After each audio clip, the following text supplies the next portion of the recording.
Hello साथीहरु, यदि हजुरहरु खरिदार नासुक तयारी गर्दै हुनुहुन्छ भने भिडियोलाई अन्तसम्म हेरिदिनु होला। यहाँबाट हजुरहरुलाई धेरै लाभ हुनेछ। ल हजुरको धेरै टाइम नलिई भिडियोलाई सुरु गरौँ। यस भिडियोको पहिलो र लोकसभाको दृष्टिकोणले एकदमै सम्भावित प्रश्न, सरकारले युरोपेली राष्ट्र पोर्चुगलमा राजदूतावास खोल्ने निर्णय कहिले गरेको हो? ल यसको चाहिँ राइट आन्सर हो विक्रम सम्वत 2080 कार्तिक 2 गते। प्रश्नहरू सबै महत्त्वपूर्ण छन्, सो पढाइप्रति सिरियस भई यी सबै प्रश्नलाई आफ्नो कपीमा टिपोट गर्दै जानु होला। ल त्यसैगरी हाम्रो दोस्रो प्रश्न, भ्रष्टाचार विरुद्धको अन्तर्राष्ट्रिय दिवस कहिले मनाइन्छ? ल यसको चाहिँ राइट आन्सर हो प्रत्येक वर्षको डिसेम्बर 9 तारिकको।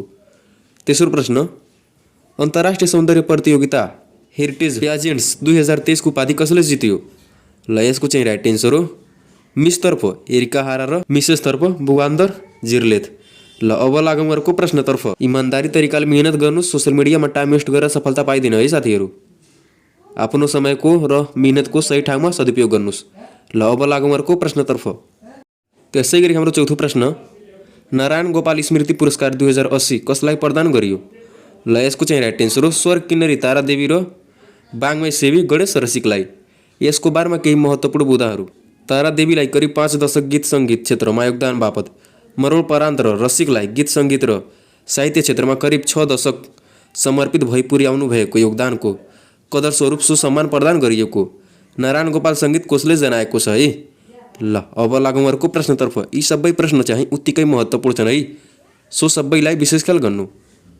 हाम्रो पाँचौँ प्रश्न, बागमती प्रदेशमा नेपाली भाषाका अतिरिक्त कुन भाषाले सरकारी कामकाजी भाषाको मान्यता पाएको छ? ल यसको चाहिँ राइट आन्सर हो तमाङ र नेपाल भाषा है। प्रदेश सरकारका अनुसार 2081 वैशाख 23 गतेदेखि ती भाषाहरू सरकारी कामकाजमा लागू हुनेछ। राजपत्रमा प्रकाशित भएको 180 दिनपछि सो ऐन लागू हुने प्रावधान रहेको छ। यसको बारेमा धेरै जान्नु पर्दैन है साथीहरू, यति जाने पुग्छ। ल अब जाउँ अर्को महत्त्वपूर्ण प्रश्नतर्फ। हाम्रो छैटौँ प्रश्न, एसोसिएसन अफ टेनिसमा यस वर्षको नम्बर 1 खेलाडी को बनेका छन्? ल यसको चाहिँ राइट आन्सर हो नोभाक जोकोभिच है। कहाँको त? सर्बियाको। उनले 8औं पटक यो उपाधि जितेका हुन्। यो पुरुष खेलाडीतर्फको कीर्तिमान पनि हो। यसअघि स्विजरल्यान्डका रोजर फेडरर र अमेरिकाका पिट समरासको नाममा 6 पटक रेकर्ड रहेको छ है। सातौँ प्रश्न, time athlete of the year 2023 घोषित खेलाडी को हुन्? ल यसको चाहिँ राइट आन्सर हो लियोनल मेसी। अमेरिकाको चर्चित पत्रिका टाइमले यस पटक एथलेट विधामा मेसीलाई चुनेको छ। दोस्रो पोइन्ट, टाइमको एथलेट अफ द इयर घोषित हुने मेसी पहिलो पुरुष फुटबलर हुन्।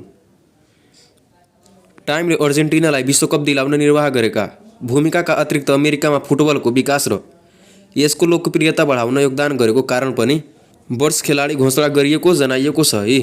ल अब जाउँ अर्को प्रश्नतर्फ। आठौँ प्रश्न, grand global investor international 2023 award जित्न सफल नेपाली प्रतिभा को हुनुहुन्छ? ल यसको चाहिँ राइट आन्सर हो आरुष भट्टराई। 2080 मङ्सिर महिना नेपालको प्रतिनिधित्व गर्दै मलेसिया पुग्नुभएका उहाँले विभिन्न देशका प्रतिस्पर्धीलाई पछि पार्दै केटा समूहको उपाधि जित्नुभएको हो। मलेसियामा आयोजित सो प्रतियोगितामा नेपाली सहित भारत, मलेसिया लगायत देशका बालबालिका सहभागी भएका थिए। ल को त? आरुष भट्टराई। कुन महिनामा? मङ्सिर महिनामा। कुन साल? 2080। ल यति कण्ठ पार्नु है। इजरायल हमास युद्धमा युद्ध विराम निम्ति संयुक्त राष्ट्रसङ्घीय सुरक्षा परिषदको प्रस्तावमाथि भिटो प्रयोग गर्ने राष्ट्र कुन हो? ल यसको चाहिँ राइट आन्सर हो अमेरिका। युद्ध विराम आह्वान गरिएको सुरक्षा परिषदको प्रस्तावलाई अमेरिकाले सन् 2023 डिसेम्बर 8 मा भिटो लगाएको हो। उक्त प्रस्तावले हमासलाई 7 अक्टोबर 2023 मा गरेको हमलालाई दोहोर्याउन सक्षम बनाउने भन्दै भिटो लगाउनु परेको अमेरिकाले जनाएको थियो है। 10औँ प्रश्न, 17औं हात्ती तथा पर्यटन महोत्सव कहिले गरिने भएको छ? ल यसको चाहिँ राइट आन्सर हो विक्रम सम्वत 2080 पुस 10 गतेदेखि 14 गतेसम्म है, चित्रसारी चितवनमा। कोरोनाको कारण स्थगन गरिएको हात्ती महोत्सव 4 वर्षपछि पुनः सञ्चालन हुने भएको छ। यस पटक चित्रसारीको चौरमा महोत्सव गरिनेछ। यसअघि बाघमारा मध्यवर्ती सामुदायिक वनमा हात्ती महोत्सव हुँदै आएको थियो है। ल अब जाउँ अर्को प्रश्नतर्फ। सबै प्रश्नलाई आफ्नो कपीमा टिपोट गर्नु वा भिडियोलाई सेभ गरी सुरक्षित राख्नु पछि रिभिजन गर्नको लागि। 11औँ प्रश्न, 11औं संस्करणको नेपाल मानव अधिकार अन्तर्राष्ट्रिय चलचित्र महोत्सव कहिले र कहाँ सम्पन्न भएको हो? ल यसको चाहिँ राइट आन्सर हो विक्रम सम्वत 2080 मङ्सिर 23 गतेदेखि 26 गतेसम्म काठमाडौँमा। 12औं प्रश्न सिकल सेल एनिमिया नेपालको कुन जाति समुदायमा देखिने गरेको छ? ल यसको चाहिँ राइट एन्सर हो थारू समुदायमा। स्वस्थ रातो रक्तकोषको कमी हुने रगतसँग सम्बन्धित एक प्रकारको वंशाणुगत रोग हो। जन्मेको 4 महिनापछि मात्र शिशुमा देखिन्छ। राता रक्तकोषको आयु 120 दिन हुन्छ, तर सिकल कोषको 20 दिनमै मर्ने, जसले गर्दा रगतमा राता रक्तकोषको कमी भई रक्तअल्पता समस्या हुन्छ है। ल 13औं प्रश्न नेपाल राष्ट्र बैंकद्वारा आर्थिक वर्ष 2080-81 को मौद्रिक नीतिको पहिलो त्रैमासिक समीक्षा अनुसार अश्विन मसान्तसम्म मुद्रास्फीति कति रहेको छ? ल यसको चाहिँ राइट एन्सर हो 7.5% है। ल यसको बारेमा बढी जान्नु पर्दैन है। अब जाउँ अर्को प्रश्नतर्फ।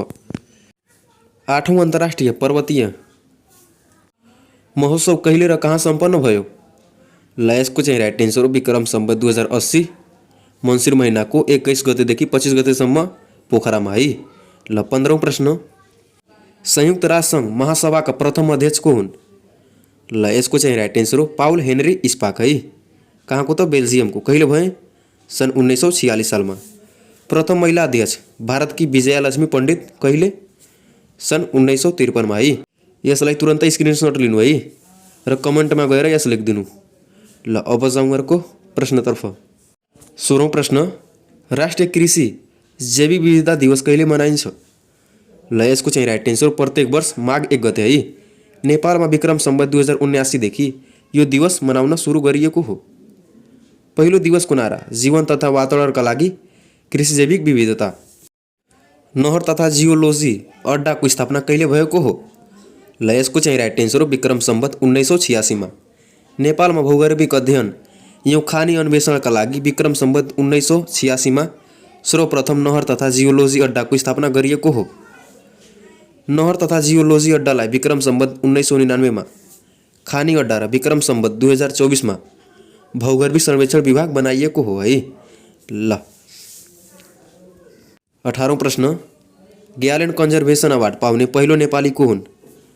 ल यसको चाहिँ राइट एन्सर हो डाक्टर मुकेश कुमार चालिसे। ल अब जाउँ अर्को प्रश्नतर्फ। नेपाल रामसार महासन्धिको सदस्य राष्ट्र कहिले बनेको हो?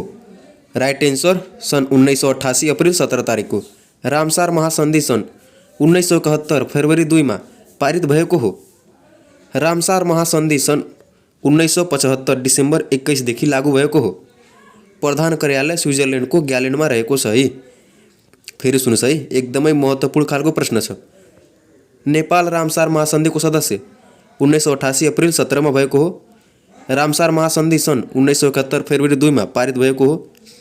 रामसार महासन्धि 1975 डिसेम्बर 21 देखि लागू भएको हो। प्रधान कार्यालय स्विजरल्यान्डको ग्यालेन्डमा रहेको छ है। कहाँ त? स्विजरल्यान्डको ग्यालेन्डमा। कसको कार्यालय? रामसार महासन्धिको। ल आई होप हजुरहरू राम्रोसँग बुझिहाल्नुभयो। अब जाउँ अर्को प्रश्नतर्फ। हाम्रो 20औं प्रश्न सेतो कोइला भनी कसलाई चिनिन्छ? राइट एन्सर जलविद्युत है। ग्रीन गोल्ड चिया, ब्ल्याक गोल्ड पेट्रोलियम पदार्थ, खोल्साको सुन अलैँचीलाई, वाणिज्यको खैरो कागज जुटलाई, ग्रीन गोल्ड प्लान्ट बाँसलाई, yellow living gold biological gold भनी यार्सा गुम्बालाई। त्यसै गरी अरू पनि छन् है। प्राकृतिकको कुचिकार भनी गिद्धलाई, किसानको सारथी सारसलाई र मरुभूमिको जहाज यी त सबैलाई थाहा होला है ऊँटलाई। ल अब जाउँ अर्को प्रश्नतर्फ। हाम्रो 21औं प्रश्न बहुपक्षीय कर्जदाता निकाय अन्तर्राष्ट्रिय मुद्रा कोष IMF द्वारा 2080 मङ्सिर 21 मा सार्वजनिक प्रतिवेदन अनुसार आर्थिक वर्ष 2023-24 मा नेपालको आर्थिक वृद्धि दर कति हुने अनुमान रहेको छ? ल यो त हजुर सबैजनालाई जान्नै पर्ने हो है। कति रहेको छ भने 3.5% है। ल त्यसै गरी हाम्रो अन्तिम प्रश्न नेपाल सरकार मन्त्री परिषदको मिति 2069 साउन 12 गतेको निर्णय अनुसार कौशी तोषखाना कार्यालयको नाम परिवर्तन गरी के बनाइएको छ? ल यसको चाहिँ राइट एन्सर हो निर्वृत्ति भरण व्यवस्थापन कार्यालय। ल साथीहरू यो थियो आजको केही महत्त्वपूर्ण प्रश्न सेट। अब भेटौँला अर्को भिडियोमा। तबसम्मको लागि बाई, टेक केयर।